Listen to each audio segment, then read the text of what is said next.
Understanding brave, courage in the face of fear. Imagine facing your biggest fear.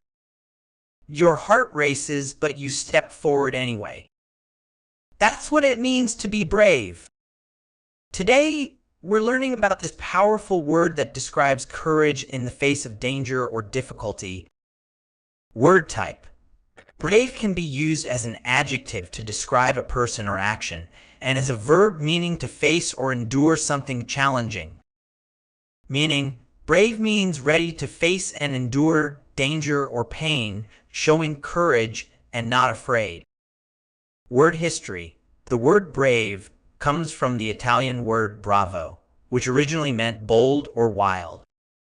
Antonyms. Some opposites of brave include cowardly, fearful, and timid.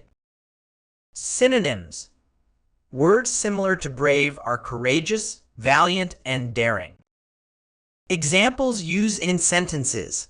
Let's look at how to use brave in different situations.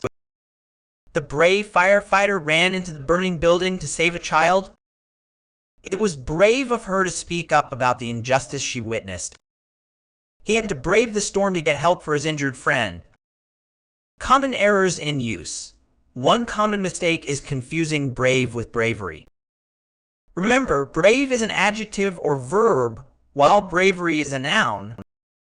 For example, you would say she is brave, not she is bravery.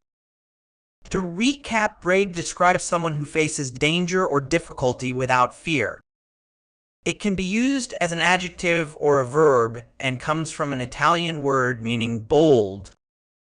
Whether it's a firefighter saving lives or someone standing up for what's right, brave people make a difference in our world. By understanding and using this word correctly, you can express ideas about courage more effectively in your IELTS exam and in everyday life.